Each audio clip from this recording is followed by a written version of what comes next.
Welcome back, everybody, to Podcasts and Players. Today, I have a new content creator, a writer, and world builder who reached out to me. Please welcome Viktor, D20. Hello. Yes, it's me. I am Viktor D20. Yes. It is me. I am he. Yes, it's me. I am him. Yes, he is me. I am he. Welcome to the show, my friend. If listeners, if I sound a little tired, it's a little early in the morning for me because we got a bit of a time difference. And yeah, that's true. Yeah. And I want to know. Actually, I never asked this of you, but where do you live, Viktor? I live in the most barren parts of Finland. Finland. Okay, that makes a lot of sense because I thought when I looked at the time zones that it was like in sort of the Russia, Ukraine area, and I wasn't really sure where that was for you. Yeah, that's right. I am from the land of a million gajillion lakes that doesn't exist. The land of the Finns. Cool. That's really cool, man. Let's just jump right into it. God, I need to stop saying what Philip DeFranco says. I really got to stop borrowing his turns of phrase. But it's just a very good phrase. I don't know. Maybe I should invent a new one instead of jump right into it. It should be like, let's slice right into it, like a sword slice. That's pretty fantasy themed, right? Yeah, that sounds great. Absolutely. Or you don't have to be nice and be a yes man for me. I know that sounds bad. But I've still heard worse. I'm gonna give you that. Okay. Yeah. All right, but we can just get started. So we'll start with tell us a little bit more about yourself. You are kind of a newer creator, so you normally I do some research on each guest, and I watched a couple of your videos, and it seems like you like to kind of build this world of Angoria. So tell us about like what led you to starting your YouTube channel and building up this world. Well, okay. Originally, I wasn't actually trying to do. When I started on YouTube, I didn't actually mean to do anything related to Angoria. I was just some sort of a little hobby of mine where I'd record poor TTS audio on my computer and then put the recording over some static image, and then I just post it up on YouTube, tend to reading RPG horror stories and green text and stuff. Wasn't really my thing, so I eventually broadened my horizons a little bit. I tried to get into animating, but I'm not very good with animating, so I moved on from there to making. Well, I tried to make old school RPG module reviews, but then that also that went nowhere, and eventually I just suddenly had this idea I'm creating this world, so I might as well base my YouTube channel around that. Okay. Yeah, I mean, it's also really hard work to world build. I've tried it. It takes a lot of time and energy because you're building a machine from scratch. Like, you've got all these moving parts. You have to figure out how everything interacts with everything else, and all the different groups that have different goals, figures vying for power, and all what that means for any regular adventurers coming to the city. It's a very in-depth process. Yeah, exactly. Yeah, that's world building to me. It's not really that hard. What's actually hard is, well, I mean, okay, it is world building can be hard, but for me, really the main problem with world building is trying to think about history, because I slept through most of history classes, or then I just spent time focusing on the wrong parts of history class. So, history is not my strong suit. I was gonna say, you focus on the fun parts. I used to be a history major, actually, and so I went to college starting as a history major with an English minor, and then I would take these history classes and have so much fun because I was just I get to just sit in a chair and have people tell me stories all day. That's fucking rad. That was the best thing. But then once I got to past the first 2 years of college into the last two, and then they started asking, okay, so we need you to do a bunch of research independently and then write long essays about what you learned about history. I was like, Nani? Like, no thanks. I'm switching my major. You don't ask me to read history. You don't ask me to dig through the archives. Ugh. I don't know what I expected, because when you take a history class or when you're a history major, they expect that you're going to be a historian. You know, like that's kind of the point, or at the very least a history teacher. But for me, it was like I was just having fun in the classes. I didn't have like a goal in mind. You thought it was just gonna be super easy for the entire time. Yeah, eventually they cranked up the difficulty and they're like, all right, now you got to do what we do. And I was like, no. Yeah, seems like a very steep learning curve. Just sitting, as like the first 2 years, you just sit around and listen to other people, and suddenly you have to do everything yourself. Yeah, I mean, not everything, but just the fact that you have to unveil new information to the teacher. You know, like, it's not just telling stories anymore. Like, they're telling stories based on all this research they've done. Like, they actually went and dug through these archives, read all these different accounts, pieced it together. And so, like, they're asking the same thing of the students. Like, all right, now it's your turn. I just wanted people to tell me about, like, these figures and, like, oh yeah, in 1066, William the Conqueror conquered England. Like, cool. The Normans conquered England. That's neat. Like, I don't know. I like those little facts. I don't want to have to, like, go into old books and stuff and learn about it. I like it when someone tells it me. I'm not a very good reader. I don't know if that's immediately obvious. I mean, despite the fact that I'm writing a book, I'm not actually a very good reader either. Reading was never one of my strong suits. I mean, I do enjoy reading. I read a bunch of books, but I'm not really following them that well. That's a really cool thing that you just mentioned. I want to expand on. What are you writing right now? Like, what's this book? Can you reveal any of that? Well, I mean, I have been talking about it on my channel for a while. It's gonna be Player's Guide to Angoria. Oh, I see. It's gonna also involve, like, the dungeon master information. All the D&D stuff that you need to know. Right. I didn't know if you also had like a novel or something. You're just like, oh yeah, and I've got this Game of Thrones like novel on the side. Like, whoa. I could never write a novel, Shane. Hey, never say never. You might be able to. Yeah, but if you never say never, that's gonna make a paradox, isn't it? Because You just fucking blew my mind, dude. Yeah, that's true. That's a bad saying. Well, it's not bad. It's just the point is, you never know what you're capable of until you go out and try it. But I do think that that there's a lot of potential with what you're doing with this adventure setting, right? I guess that would be what it is, or this RPG guide that you're making. Yes. Yeah. Like adventure setting RPG guide, whatever you want to call it. I don't know if I got this detail, but is it geared for the 5th edition, or is it just a general book that can be adapted to any? No, it's definitely geared towards 5th edition because everybody's playing 5th edition. So I felt like I'm gonna make it so everyone can access it. I'm gonna make it so it fits the cool kids club. Yeah, that makes sense. I wonder if anyone's ever like made a book like that, but then had different character stats for different games. So like there's a 5th edition character sheet, but then there was also like a Pathfinder character sheet. That'd be very interesting. I don't think I've ever heard of anything like that. Well, you won't be hearing anything like that from me. Fair enough. I'm sorry I got a little off track. Let's get back to it. Why don't you tell me more about Angoria for the sake of the audience? Give us a little taste of what this world is about. Well, first of all, the book's gonna have like just the bare bones minimum amount of information that you need to run a campaign, because the main focus of the book's gonna be like world building, right? It's gonna leave a lot of space for world builders who want to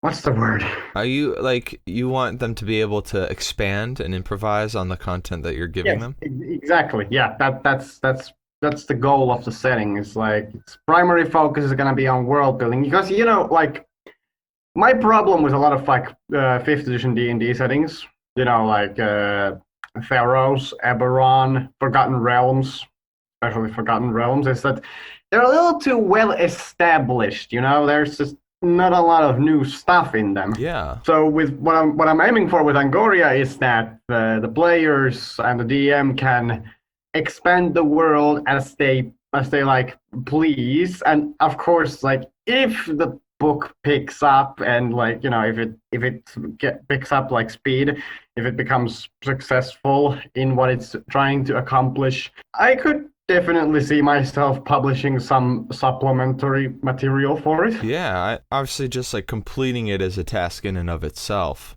Finishing any book. I mean, yeah, I gotta hit like because printers, which by the way, I'm gonna try to get this book out in at least soft cover format because it's the cheapest like solid format. I'm trying to like hit a certain page count because that's super important with books like this. You gotta have a number count divisible by 8, which is a lot of stuff is just gonna be there for filler, I think. I mean, I wouldn't treat it that way though, because like if you're taking your time and thinking about it, eventually you'll find ways to fill it up that don't feel too much like filler, or they'll feel like enough padding to make it feel full and lived in. You know what I mean? Yeah, I mean, I do, yeah. But like, for example, there is this entire kingdom that's basically just a just a fantasy version of a tourist attraction. Basically, like people can go there, they can have a good time, they can have a jolly good time in there, and well, I don't really have much information on it because like, what am I supposed to do with this kingdom that's basically just a fantasy Hawaii where people can go and get fat? Fantasy Hawaii. Yeah, basically. I mean, its name isn't even that creative. It's called freaking Kingdom of Hawareni or something. I think I called it that. Yeah. Okay, well, where's like the main? Every like setting, typically, if it's like a big world, has like a main area. For Eberron, it's the continent of Corvair, typically around the city of Sharn, and like for Forgotten Realms, it's the Sword Coast. So like, what's the area that has the most like established stuff for your adventure, I guess? Excellent question, Shane. You see, like every region in Angoria has something going for it. Like, for example, there are entire unexplored regions which are probably uninhabitable, but they might have some cool stuff to find. Who knows? Anyway, so like Angoria has a lot of stuff going on. For example, like if you're interested in like political intrigue, you could always go to because there's the region of Blackwater Bay, and then there's for example, the empires of Morvel and Bretonia, which are in a Cold War. So if you wanted political intrigue, you could go into either of those areas. And of course, then there's the Midlands, which is another kingdom that I've established, at least somewhat. Their trade rivalry with merchant princes over the seas, and Midlands is a great place to start because it's called the home of adventurers because of lore reasons. And if you just want to fuck around with horses, you could always just go to I don't know, the steppes of Fonagarth and just grab a horse and start riding around like a Mongolian. Because that's basically what it is. It's fantasy Mongolia. Right. Everything has like a sort of analog to like the real world in some way. Yeah. Every place has something to do. Well, I mean, except maybe like Fjordheim, because I couldn't really think of anything that fantasy Vikings could have going for themselves other than a special homebrew runic magic that boosts stats. I mean, yeah. I mean, there's a lot of different directions you can go with all that stuff. That's a very big project though. Like there's a wide scope on things. Are you like how vague exactly are you going to leave everything though? Because I know you want to leave room for people to expand on, but like I know that personally I like knowing lots of important details about the culture and all sorts of other things, so that like things I can sink my teeth into, and then once I don't know what that threshold is, but once I reach a threshold, then I can kind of run with it. Right. So you were asking about the scope of things, right? Yeah, I guess what I'm asking about is let's just narrow in on, for example, the Midlands, the home of adventure. I don't actually remember. I think I might have watched this video. I don't remember what was in the video specifically, but you've got on your channel, for everybody who's listening, you can check out his YouTube channel. It's in the link It's a link in the description that you can click on right now. But he's got a few of his newer videos that all kind of discuss some of these areas of Angoria, and one of them is the Midlands, and so I'm like kind of looking right at it. But like, if this is the home of adventure, let's say you wanted to kind of focus in on this as just one of the many places people could kind of learn about. Yeah. If they were to purchase this guide. Right. Tell us, like, give me, like, sell it to me, man. Like, tell me about the Midlands. And like, if you were starting a campaign there or something, how would you try to get me to join this campaign? Let me think. We got. Okay. So in the Midlands fluff, we got the mention of some desert nomads, right? Sure. So the Midlands are preparing for an attack from the desert nomads, and as they are preparing, the desert nomads suddenly have actually managed to circle around the Midlandish forces and are now crushing them on the battlefield. So it's up to the players to find out who's leading the desert nomads and stop the invasion before it can even properly begin. And like, you are the last hope of the Midlands, and people are placing their trust on you, so no pressure at all. Nice. That was good. That's a good pitch for that. See, I think the key, at least in my opinion, for like world building, is always like, you need to have some sort of power dynamic going on. Like, it's not, if you keep a place too peaceful and too settled with no like conflicts, it's gonna be kind of boring. Like, people won't really care and they don't want to really go there. But if there's like groups vying for power, or maybe it seems peaceful, but there's like some sort of cult hiding in the shadows ready to take over, or in this case, these desert nomads who are getting ready to invade and all that, people are drawn to conflict. You know, that's what makes any story interesting, but especially like if you're playing Dungeons and Dragons, you are this hero, you know, you can't level up and become a more accomplished hero if you don't actually seek out these conflicts. Right, yeah. Another, you want to hear another great adventure pitch that I literally just came up with off the top of my head? Yes, please. Okay, so in the middle of the Midland Lake is the Tower of No, which I don't know if I mentioned that actually in the video. Did I mention that in the Midland? Yeah, you did. You did mention that. So the Tower of No is in the middle of the Midland Lake, and everyone's always wondered what's inside. And now you have been offered a chance to try and find out. But first, you must seek out the wizard Bargol the Infamous and get him to reveal how to get inside without the tower's strange magics stopping you. You know, that's very similar to an adventure I ran. I had a tower. It was like, I called it the Spire, though. It was a little slightly different name change here, but like, it was the city, kind of this metropolis that was built around this spire, and the spire literally reaches up into the clouds. Like, there's always a cloud cover above this tower, and it always disappears. So like, you can see this thing reach up into the sky from like miles away, and there's like lots of legends. You can't even touch it. It's warded with such ancient and powerful magic that people can't even approach it without being like repelled away, and no amount of modern spells were able to like penetrate this field.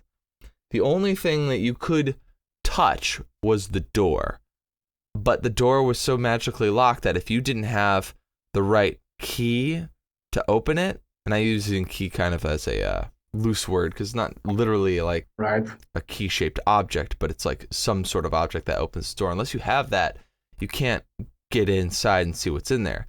But the legends about this door were abound. Like, if you go inside and get to the top, you are granted a wish, or if you get to the top, you ascend to godhood because it leads to where the gods live, or something like that. There's like all these different legends surrounding it, but like, one thing was for certain, it kind of captures the imagination, and so like, this settlement arose and became a metropolis over like the course of millennia because a human kingdom wanted to secure that tower and its secrets for itself.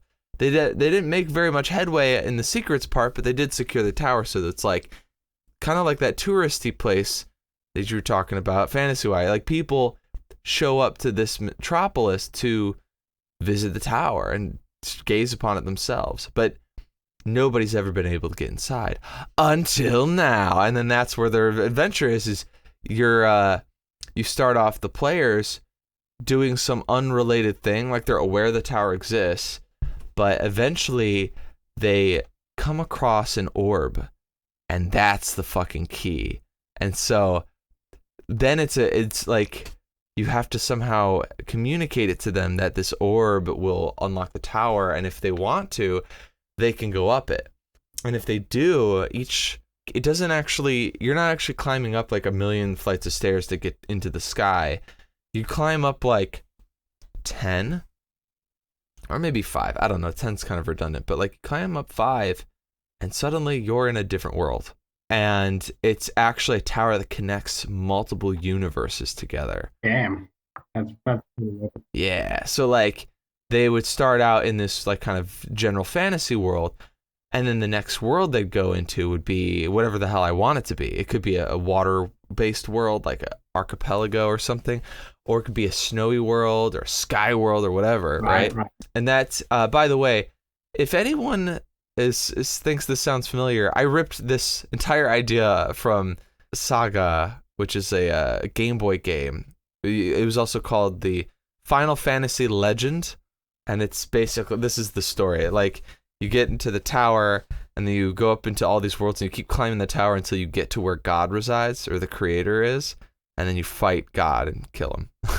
I'd love to fight God, but like, I mean, I'm gonna make rules for fighting the gods of my setting, so, you know. Oh, of course, of course. And like, I'm gonna be including, of course, a chapter in the book that details what kind of adventures you could have, like, in different places, because, Of course. well, it only makes sense. I mean, you're not gonna have like the same adventure in a completely opposite side of the continent, you know? Yeah. All right. Let's talk more about what led you to making like YouTube videos. Like, what's your core reason for that? Well, at first I didn't really have a proper goal to making videos. Like, you know, I started with the D20 show where I reviewed stuff, talked about other things. You know, I made a bit of a shorter video at one point where I listed 12 things I'm not allowed to do as a player or a DM. It was a bit of a mess. But eventually, I realized that Angoria gave my channel a little bit more purpose, because what's a better way to spread awareness of a setting than YouTube, right? Ah, okay. So I thought, like, wait, but who else does this? Until I also realized that Mr. Welch, who, by the way, is another YouTuber who he's spreading awareness of an old school setting. I might as well spread awareness of a completely new one. So that's how it kind of started, to just get people more aware of the player's guide. And my catchphrase for this, like my motto is, the more people I get, the faster I'm getting the book out. Sort of a promise I made for not only myself, but my fans as well. All 28 of them.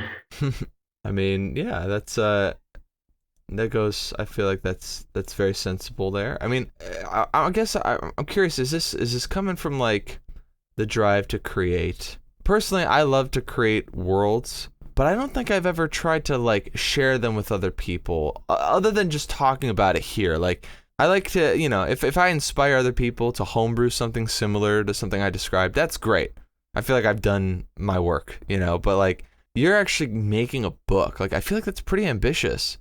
That's what I told myself. Like, I told myself it's too ambitious. It's too big. It's not gonna. You're not gonna succeed because nobody's gonna know about it. But I kept telling myself, if I can get this YouTube channel going, I can spread awareness of the book, and eventually I can get it out to the masses, and then I can prove myself wrong. Amen, brother. That's awesome. That's so cool, dude. That's like very similar to kind of, I think, a lot of us creators, how we start is just, we're not sure we can even do it, but we're like, well, I'm gonna fucking try, and you know, if it doesn't work out, it doesn't work out, but I'll never know unless I take that first step. Exactly. Yeah. You get what I'm saying here. Like that's great, because like I rarely meet people that like share the same view that I have, because not a lot of people think alike like me. they say great mind thinks alike, but like I seem to be the only great mind to think like this. You're the only great mind in Finland. Yes, exactly.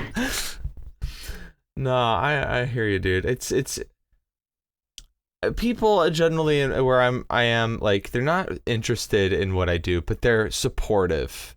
And that's really nice. But it's like what I'm doing is definitely more showy because it's animation. So it's like ooh, there's a bit of like what do you call it? Like flash to it, I guess. Literally flash macromedia. Uh, Flash, pizzazz, Yeah, pizzazz. That's a good. Yeah, It's like you don't even like some of the people I know in my life who've watched it don't even know what D&D is, but they like it because it's like a cartoon. It's like a story, right? right, right. You just brought up cartoons, and that's one thing that I kind of wanna as well bring up, like like the art that I'm getting for the book. Oh, okay. Yeah, so if you don't mind, I could share some of the art pieces that I've already gotten through Discord. Yeah, you can send those to me. Is there a place where like I could leave a link in the description so that people listening can check it out? I mean, I was gonna create an imager album of these eventually. Perfect. Yeah, if you want to do that, I mean, it'll be a while before this episode comes out. So if you make that and send me the link, I can put it in the description. And then when people are listening to this, if they're curious, they can check it out. Yeah, yeah. So let me just see if I could find at least one of these. I should make this a separate album, but I'm just too lazy to initiate anything on that. Because like I spend most of my time writing, so it leaves me with very little time to manage all my assets. Yeah, I recently went through organizing stuff on my computer. Like I organized my desktop, and then I went through like a bunch of my emails just like the other day. I finished a milestone for my episode 3 of the Peace Guild. Like I got a big chunk of it like actually done and exported, and I was like, yes.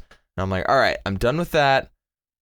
I need to take a little break, just a small break to like, my room is a mess, my computer's a mess. I'm living in a disorganized clutter. I can't get any work done like this. This is bad condition. So like I went through my emails and I organized my emails from 2007, which is the earliest that I have, to all the way to 2017. 10 years of emails that I just like combed through and cleaned up. I say, wow, that's a lot. It's a lot, and I spent like not 6 hours, like 5 hours though, working on it. And then I look at the time and I'm like, man, I'm tired. Why am I so tired? Oh, probably because I was sitting in a chair for 5 hours staring at my fucking emails. Like yeah. But like, it feels good though. That's the thing. It's one of those things you kind of have to do. You have to take a break from writing or from whatever you're doing to just get things organized. Exactly. Yeah. Hey, I just check the Discord. I'm taking a look here. These are really nice. Yeah. Who made? I managed to get a consistent artist for it. It's a friend of mine called SciArt. You can check out his art station. Probably link in his description. Hell yeah, this is amazing. He drew he painted rather. He painted these knolls to describe to people who are not seeing this right now. He showed me 2 pieces of work. One is of what's clearly a paladin standing over a felled beast. It looks like some sort of eldritch horror or some demon. Exactly. He's decapitated it. That eldritch horror is an important lore creature. Actually, they are both very important lore people in that image. Yeah, it's really, really well done, especially the lighting effects. And then the second one has 2 adventurers. It looks like an elf, and I cannot tell if she's like a tiefling or it's a satyr. Satyr, okay. And they're fighting a bunch of gnolls inside of what looks to be a church. One guy's kind of like a gunslinger, and the other seems to be like a sorceress. Those are both players, by the way. Did you commission your friend to make these? Yeah, of course. I mean, of course I did. I'm trying to keep the art consistent, and like this guy, I know he can fulfill what I have envisioned, because I could have gone with any artist, but I'm looking for a very specific style. Like you know what I'm saying? Like Yeah. Now this is gonna make me sound like a bit of a weirdo, but I don't actually like 5th edition's art all that much. I don't know. It's like it lacks any life. It's got like very little like it's got very little action to it. It's more like it's more neutral, it's more generic. It's easily approachable, yes, but it's not what I'd go for in D&D art. Yeah, I don't know how I feel. They got a lot of different artists. There's a few that are very recognizable, like Wayne Reynolds, who does a lot of Pathfinder art and Magic the Gathering cards as well. He did the Monster Manual cover, and you can tell it's him because he's always got these like a lot of spiky things. Like everything's very like hard edged, a lot of contrast. But like that art is very iconic, and yet it's like I don't know. There are other artists I think I prefer over his pieces. You know, you're right. There's a style and aesthetic you can kind of just tell, and you obviously have a preference, and it's your module or whatever. It's like your adventure. So like I think it's great that you've the artist whose style that you've kind of connected with is someone who's your friend, you know? Yeah, yeah. I'm gonna have to, of course, commission a bunch more pieces because there's gonna be like, there's gonna be if my calculations are correct, there's gonna be at least 38 art pieces in the book, Nice. and there's gonna be a lot more pages to fulfill. So Right. I was gonna say how many pages. I don't know. Like my goal is to get it like the ideal page count would probably be 240. Damn, that is quite a bit. I know, like, but that's the first number that I can name off the top of my head that I could safely divide by 8. I mean, divide by 8, but Right. I mean, English language allows me to say divide by 8 or divide by 8 because English language doesn't work. Well, can I ask you something about language? I don't know if there's actually a market for lots of for like role playing and stuff in Finland, but are you gonna make like a Finnish version of this? Probably not. Actually, I was thinking just keeping it universally readable in English because, like, that's a language everybody speaks, so it's easily approachable. Is that true? Is like in Finland, do you guys learn English and other languages like early on? Well, okay. So first of all, just gonna real quick flex with our free education system, and then I'm immediately also gonna flex by the fact that we can learn I think like 5 different languages at school, and that's gonna be like you learn Swedish, you learn English, you learn Russian, then you can learn German and Spanish. Wow. Crazy. English, German, Swedish, Russian, and Spanish? Yeah, That's a lot. that is a lot of languages. Like it's 6 languages if you count in Finnish. But of course, like learning German and learning Spanish, those are optional. I see. Yeah, it makes more sense that you guys would learn Russian and Swedish for sure. Those are kind of like your closest neighbors, right? Yeah. Have you ever? I wanted to ask. Have you ever heard of this webcomic called Stand Still, Stay Silent? Have I? Let me think. Yeah, you can look it up. that. I encourage anyone listening to look this up because it's a really good webcomic. Basically, here's the premise. The artist, she is Scandinavian. I don't know where she comes from, but she knows Finnish, and she knows like Danish and maybe Icelandic or something like that. So she's like well versed in all of the different Scandinavian countries, and like the idea is there's this virus. It's hitting close to home already, but there's this virus that basically starts to make people sick and then turn them into like monstrous like zombie type creatures, and it spreads extremely quickly and starts like killing off like all of humanity. And so in the beginning it's like all these people who don't really know what's going on from all these different regions in Scandinavia are trying to find shelter. And so you fast forward the clock by like 95 years and the rest of the world is dark. They call it the silent world because you don't hear anything anymore. And the only bastions of civilization are pockets in Finland, Norway and Sweden, and then like the island of Iceland was like closed off really early on, so they're still okay. But then like and then Denmark. So like it's not even mainland Denmark. It's like an island off the coast of Denmark. That's where all the Danes live. Like they don't even live on mainland Denmark anymore because they can't. Yeah, probably a good idea. Yeah. But what I will say is like with this comic, what I like about it is it tells you the perspective from all these different places and all these different people. And then it fast forwards to where like the sort of elders of these communities, and it's like 90 years in the future. And these elders, these are like the children of the people that were from our world, you know, who like fled and started these new communities. And so they get together, and they're all from like Finland and Denmark and Iceland, and they're all like, okay, we need to send an expedition into the silent world to fetch like books and knowledge and stuff before it disappears forever. Like we need to get as much as we can so that we can boost our knowledge of medicine, and we can boost our knowledge of like world history, because like we are missing a lot. Like we need more context about what's going on.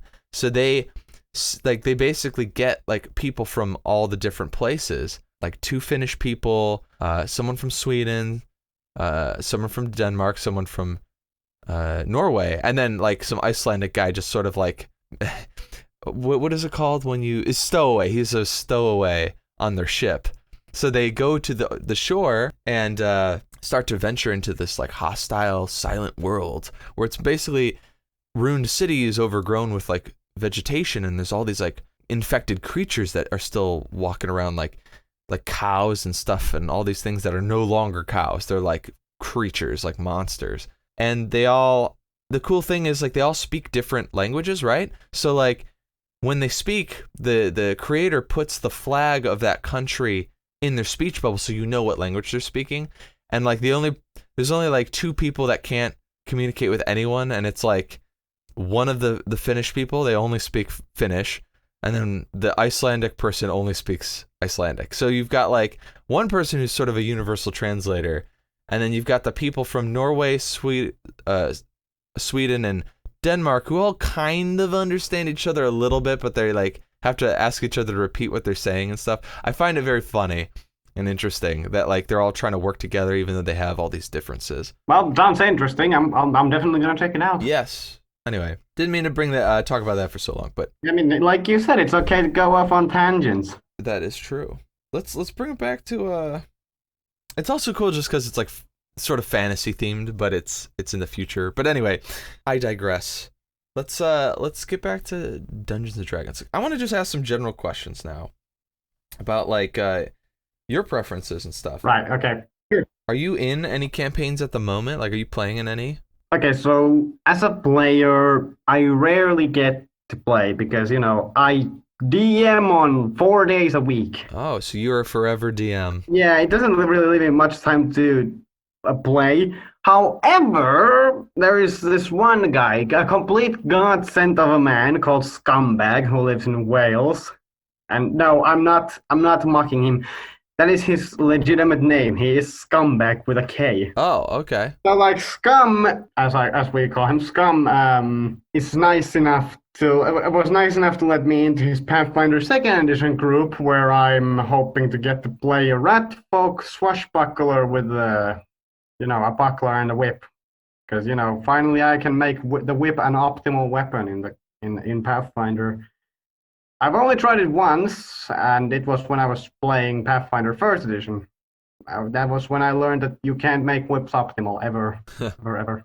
Well, yeah, I mean, it's hard. The damage is so low. Yeah, but like if I roll a nat 20 on a whip, I can knock my enemies prone, and then I can leave them as easy pickings for players. Right, it's more of a support tool, like just a tripping tool. You just trip people, trip, and just like keep doing that. Yeah. I remember someone used to play with a whip when I played Pathfinder 1st Edition, and that's all they would do is just use it to trip enemies so that the rest of us can cut them down. Yeah, like I will trip you until you are dead.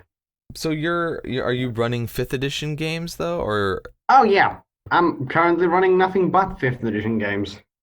Because again, it's the universal system that everybody's familiar with, everyone's comfortable with. Yeah. I did at one point try to run some older editions, like I tried to run AD&D 1st edition. Nobody applied. Then I tried to run like some even older editions, like have you heard of Beck Me? No, I've never heard of that. Well, it's this older rule set where races were classes as well, like non-human races were their own class. Oh, you mean like first edition? No, like the very first. Okay, so no, like the Beck Me came sometime after like the original white box D&D, where races and classes were still separate. Okay, so like there are a lot of different editions and iterations of Dungeons and Dragons, right? And the 70s and 80s were the prime example of that because, like, first you had the white box where races and classes were still separate things, but then like you got the basic edition, which again was very much the same to the white box, and then the expert edition, and then it was expanded into BECMI, which had the races being classes, and then from there it went back to AD&D where races and classes were separate again. And okay, you get the idea. It's a complete it's a messy Right, but history. I thought so. I did watch a video on this before, and I remember them saying something like it was separate, but then they introduced dwarf and elf as playable characters. But if you played them, that was it. They were dwarf and elf, and there wasn't like that was you weren't gonna be able to veer from that. Okay, yeah, like playing a dwarf and playing an elf. That's what you did in BECMI. But then That's what I. All right, so we are on the same page. yeah, That was just when they yeah, introduced that. yeah. Like you also had halflings, and BECMI mainly focused on the setting of Mystara, which is statistically speaking the best D&D setting. What's it called? Mystara. If you need Mystara. Okay. It's if you need to spell it, it's Mystara. I think I've heard of it before, but I don't know anything about it. It's not. It's not a setting that people talk about often. Yeah, and funny, and again, like Mr. Welch, who I mentioned earlier, is converting it to fifth edition and is hoping to get it published on DM's Guild. Ooh. Okay. You know, that's definitely something that fifth edition needs more of. Is like other settings besides the Forgotten Realms. Like it's good to see that the old settings are being revived. You know, kind of wish that they revived Dark Sun past fourth edition because fourth edition, you know, as we all know, it universally sucked ass. Yeah. Most people were not fans. I didn't know anybody who liked it. I mean, the only fourth edition I like was ever introduced to. Well, there's two things. You know, they had a character creator, and I remember downloading that and thinking that was cool. But then, like, I didn't understand what I was making. Like, none of the character creation stuff made any sense to me. Right. And so I never really got into it. And then I remember listening to a streaming group that played D&D during that time. They were called Crit Juice. They were a bunch of comedians in Los Angeles, and they just get drunk and play D&D. Right. And it was fourth edition that they were playing. Yeah. So yeah. Yeah. All right. Well, all right. Let me ask this then, because you're DMing all the time. Can you tell me, or just give me like one thing that you've learned while DMing, like maybe like one piece of advice you would give other people who are maybe getting into DMing. Okay, so if you are okay, so if you're planning to DM, here's like something that you might want to take to heart, and something that I never did actually take to heart because I thought it was silly and unnecessary. Make notes.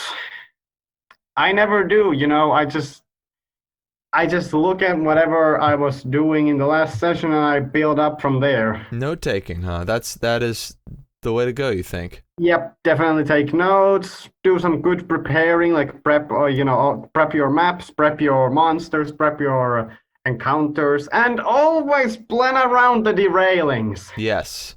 Don't think about D&D as a train. Think about D&D as a van, and your players are the map readers. I like that. That's a very good analogy. Thank you. I came up with it a couple of days ago. Cool. Yeah, I think that like D&D lends itself to going off the rails. I played a game very recently with someone who I hadn't played in a long time, and they are and have always been a force of chaos.